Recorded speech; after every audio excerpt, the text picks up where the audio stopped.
In His Study by Liz Durano. He'd been gone 20 minutes, off to see a patient who required his immediate attention, and except for the tick-tock of the great clock in the receiving room, the house was silent. Once assured that he was truly gone, his carriage now fading in the distance, and the servants back to the downstairs kitchen to prepare for dinner and maybe do their usual gossiping about their master's exotic wife, Luna slipped into his office. The smell of leather and dark woods greeted her as she pushed the door close, and she paused to take it all in. She sighed and then smiled. She loved being here, even when she wasn't exactly allowed to be. But she had no intention to simply breathe in the air of his study. No, she'd come here for something else, something she'd spied earlier while she was reading a book, or trying to, and he was working at his desk. Judging by the postmark that she could see now, the letter was recent, sent from New York City and tucked between 2 volumes of Latin prayer books on the shelf, next to the works of Shakespeare and Dante. The prayer books had been given to her by her godfather, and were her only remembrances of the man. Luna had asked Devlin to set them aside for her in his study, for her own receiving room. A lady's study, as he called it, was still in the process of being decorated and was woefully devoid of books. It was really just a pathetic copy of his own study, which was why, every chance Luna could get, she would slip into his study and sit in his chair and read his books. It was also more exciting that way. But she wasn't here to read his books. She was here to find out who sent the letter. Luna sighed as her gaze returned to the books on the shelf. Normally, she never would have paid those prayer books any attention, for he always had other things more interesting to read in his study. But the corner of the letter nagged at her, as if challenging her to pick it up. And for a few minutes, she obediently stayed away from the shelf, where she often found him during some evenings, looking over figures of his investments or the income generated from the lands that his uncle had bequeathed him. And her. No, she wouldn't do it. She shouldn't. She shouldn't pry. But even Luna knew that it would only be a matter of time before she'd casually walk over towards a shelf, delicately pry the letter from between the 2 books, and sit at his desk to investigate her latest acquisition. His desk was not cluttered. Far from it. It was neat, with everything in its proper place. The inkwell with its loosely covered ink bottle, which she promptly tightened, and the ink blotter were both arranged on the left side of the desk. Luna smiled. Devlin wrote with his left hand, the first she'd ever seen anyone do, and one that she had to admit charmed her when she first met him. Her godfather used to say that to write with one's left hand was a work of the devil. If that was true, then Devlin was her personal devil. And oh, how she loved him. But back to the letter she'd just plucked from his bookshelf. Luna sat down on his chair, and making a mental note as to how the papers had been arranged just before Lord Chesterfield's note arrived, requesting Devlin's medical services, she gingerly slipped the contents from its envelope. She frowned. There was no letter. Instead, a photograph emerged from the inner confines of the envelope. The subject was seated on a cane-backed chair, one leg bent at the knee and brought higher than her hip. The subject looked playfully at the camera, almost daringly, her slim waist enhanced by the tight corset that she wore, which was plain to see because other than her underthings, which included her chemise top, stockings, and boots, she was not wearing anything else. There were no voluminous skirts with their petticoats peeking underneath, no morning coat to cover her bare shoulders either. For a moment, Luna stared, confused. In the world of London, this was not how women were supposed to dress in front of the camera. Not in 1894, except maybe in the privacy of one's bedroom. Of course, in her old world, that of Old Manila, where the temperatures rose and along with it the draining humidity, stockings, petticoats, and corsets were unheard of unless one was a foreigner, willing to withstand the heat all covered up for the sake of modesty. All while the locals walked around with only a thin blouse and a wrap skirt and dainty slippers on their feet. But Luna was no longer in Manila. She was in London now, and she'd spent more than 2 months getting educated on how she was supposed to dress from here on, from the corsets that were supposed to bind her waist and give her an even more curvaceous form than she already had, to the skirts and their petticoats that made walking up and down stairs and narrow hallways almost an impossible task, not to mention getting in and out of carriages without any help. Oh, how she hated needing help for the littlest things.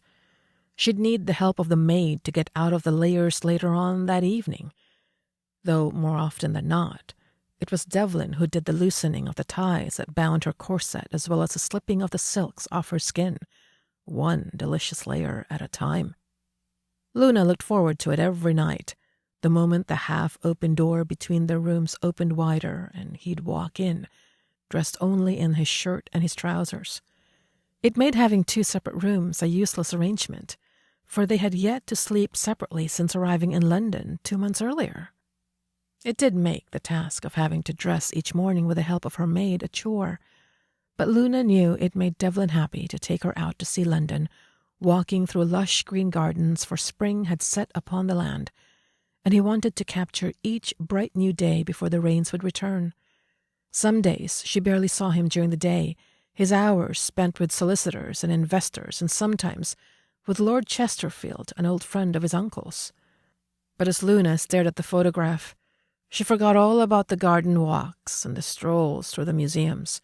She forgot the nights spent in Devlin's arms, crying out his name as he claimed her with his mouth, his hands, his body, his soul.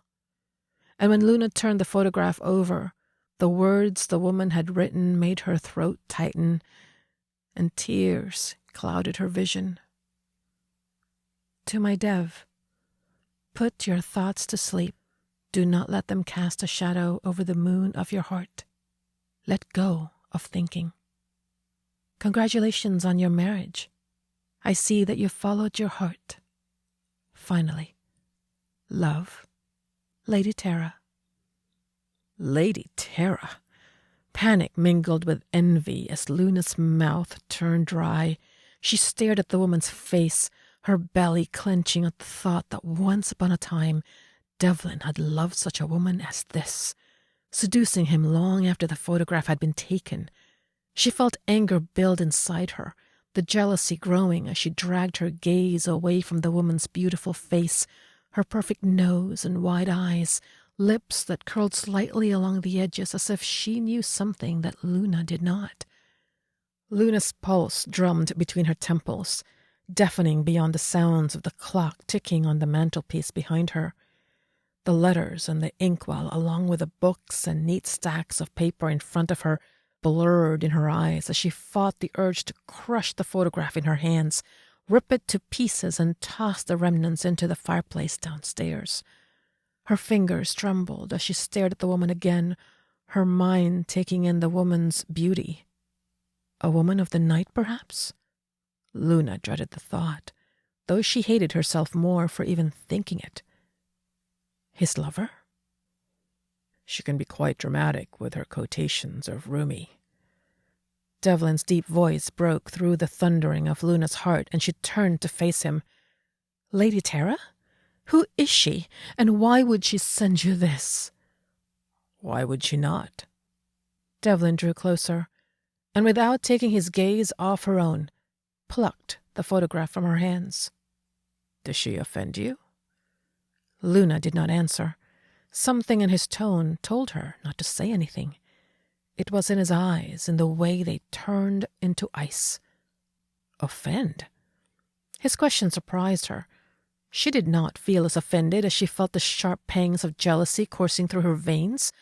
All she really wanted to know now was whether Devlin truly loved her, or did he still have feelings towards this brazen creature who dared call herself Lady Tara?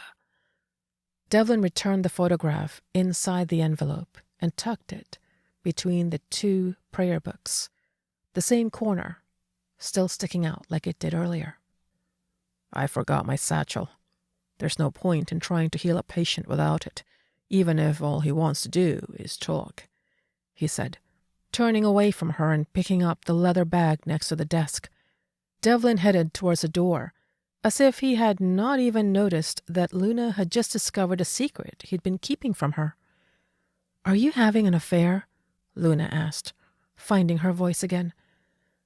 Devlin stopped before he reached the door, but did not turn to face her. Instead, he chuckled. "And when would I have time to have an affair when someone already holds all of my heart and my soul? Are you jealous, my love?" "Don't you dare call me my love when you have a half-naked woman sending you her congratulations and writing to you like a lover." "Who do you think she is, Luna? Is she someone who warrants your hatred, or maybe your jealousy? Or maybe, from the way she's dressed, is it disgust that she brings out of you? It's nothing new to Lady Tara. She's quite used to that. Not everyone is used to her boldness." His words confused Luna for a moment, but she gathered her wits about her and she took a deep breath before answering. "Disgust and hatred? No," she said softly, as she touched his shoulder, wishing he would turn to face her. "But I am jealous. Yes, jealous that another woman holds a claim to your heart besides myself, and one that you seem to defend so wholeheartedly, even though you cloak your words so. Have I not given everything up for you? Is that not enough for you, Devlin?" When he turned to face her, Luna saw the faint smile on his lips, his neatly trimmed beard hiding the dimples that would have made him look much younger than his 37 years. His blue eyes twinkled. "It is more than any man deserves," he whispered. "But can't a sister, no matter how scandalous she may be, have a little hold on her brother's heart too? Can't I make room for her even when you've claimed all of mine already?" Luna frowned, baffled by what she'd just heard. "I don't understand. You have a sister?" she stammered. "Why is she dressed, or rather not dressed?" Devlin gently placed a finger on her lips. "Tonight I shall tell you all about her," he said. "But I have to leave before Lord Chesterfield sends his carriage to fetch me, or worse, send for the undertaker, for the old man thinks he is dying again." "Is he? He's been complaining of death for the last 5 days." "No, he's not dying. Just overindulgence of the sinful things in life, if you ask me, and a general lack of exciting conversation about the adventures you and I have had in the past year." Devlin stepped out into the hallway, but stopped when she called out his name. He turned to look at her. "How she is dressed, her attire. Is that what you—" Luna began, stopping when she saw Devlin look around to make sure that none of the servants were close by. He returned into the room and stood in front of her, the medical bag now on the floor, forgotten.